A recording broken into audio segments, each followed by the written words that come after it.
اعوذ باللہ من الشیطان الرجیم۔ پناہ مانگتا ہوں میں اللہ کی شیطان مردود سے۔ بسم اللہ الرحمن الرحیم۔ شروع اللہ کے نام سے جو بڑا مہربان نہایت رحم والا ہے۔ دا باٹم لائن کے ناظرین کرام، السلام علیکم۔ محترم ناظرین، ہم اپنی آج کی ویڈیو میں حضرت سیدہ رابعہ بصری رحمۃ اللہ علیہا کے بارے میں چند گزارشات آپ سے کریں گے جو یقیناً آپ کے لیے دلچسپی کا باعث ہوں گی۔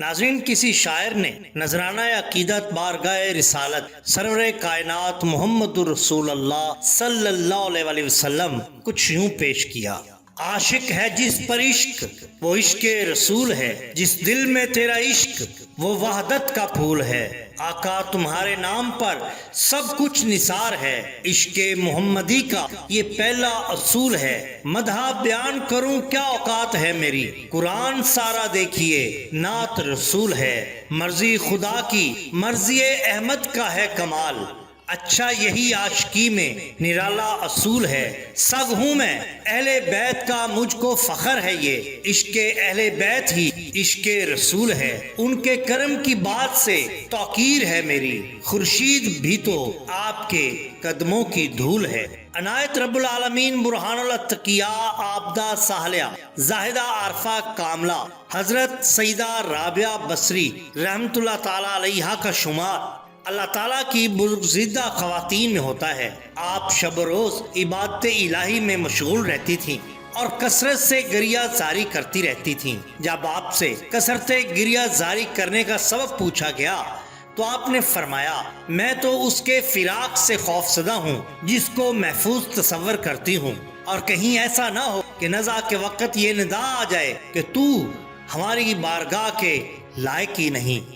یہاں ہم آپ کے چند واقعات پیش کرنا چاہتے ہیں۔ ناظرین، کہا جاتا ہے کہ رابعہ بصریہ رحمۃ اللہ تعالی علیہا کے آخری وقت میں مالک بن دینار رحمۃ اللہ تعالی علیہ مزاج پرسی کے لیے تشریف لائے اور دریافت کیا کہ آپ کو کسی نے تکلیف دی ہے؟ تو کہنے لگی معیشت نے۔ پھر معلوم کیا کس چیز کو جی چاہتا ہے؟ فرمانے لگی مغفرت کو۔ کہنے لگے دنیا کی کسی چیز کی خواہش ہے؟ تو فرمایا 30 برس سے تازہ چھوارے کو جی چاہتا ہے اور اب تک نہیں کھایا۔ یہ سن کر حضرت مالک بن دینار رحمۃ اللہ تعالی علیہ نے سوچا یہ تو کچھ دیر کی مہمان ہے اور تازہ چھوارے اس وقت کہاں سے لاؤں؟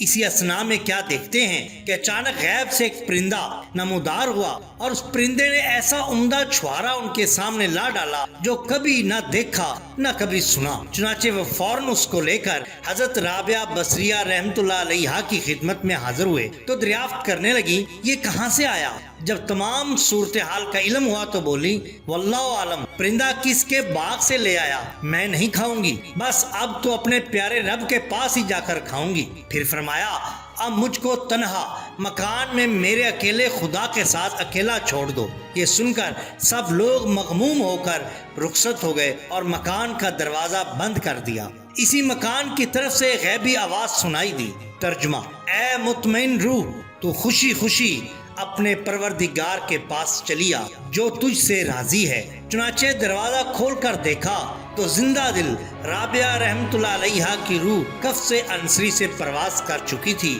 اللہ ان کو اپنی بے شمار نعمتوں سے نوازے۔ حضرت رابعہ بصریہ رحمۃ اللہ تعالی علیہا نے 30 سال تک کھجور نہ کھایا اور آخر جان شیریں جان آفرین کے سپرد کر دی۔ ذرا ایک نظر اپنے آپ پر بھی ڈالیے کہ ہم کیا کر رہے ہیں۔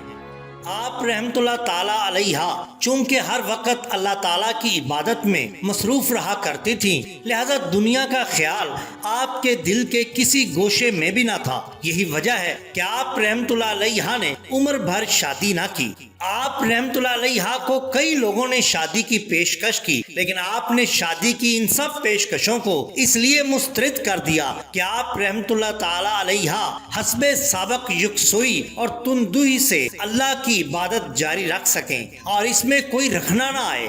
انگریزی تصنیف رابعہ دا مسٹک میں ڈاکٹر مارگریٹ سمتھ لکھتی ہیں کہ حضرت رابعہ بصری رحمت اللہ علیہا کے ایک ہم اثر جن کا نام شیخ عبد الواحد بن زید تھا، آپ رحمت اللہ تعالی علیہ سے شادی کے خواہش مند تھے۔ وہ خود صوفی تھے اور مبلغ بھی تھے اور بصرہ کے نزدیک ایک خانقاہی سلسلہ کے بانی بھی۔ آپ لوگوں کو خدا کے راستے میں تنہائی کی تعلیم بھی دیا کرتے تھے۔ حضرت رابعہ بصری رحمت اللہ تعالی علیہ نے عبد الواحد بن زید کی اس پیشکش کو ذرا اہمیت نہ دی، بلکہ انہیں اپنے پاس آنے کی اجازت بھی نہ دی اور ایک عورت کے ذریعے ان کو کہلا بھیجا، اے جذبات کے پیروکار، اپنی طرح کی کوئی ساتھی تلاش کر لے، کیا تم نے مجھ میں خواہش کی کوئی ایک رمق بھی پائی ہے؟ حضرت رابعہ بصری رحمت اللہ تعالی علیہ کو ان پر اس لیے بھی غصہ تھا کہ وہ خود صوفی تھے اور صوفی ہو کر وہ انہیں بھی شادی کے جھمیلوں میں ڈال کر عبادت و تنہائی سے روکنا چاہتے تھے، جبکہ انہیں معلوم ہو چکا تھا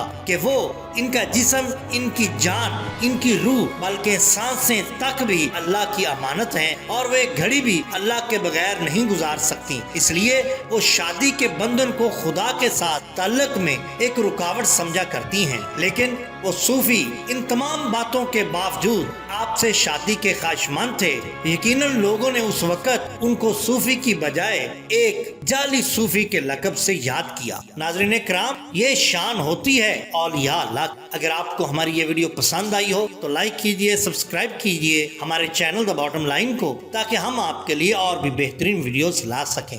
اپنے دوستوں کا، گردنواں کے لوگوں کا بہت خیال رکھیے۔ اللہ اور اللہ کے رسول صلی اللہ علیہ وسلم سے بیعت محبت کیجئے۔ آپ کا بہت شکریہ۔ اللہ حافظ۔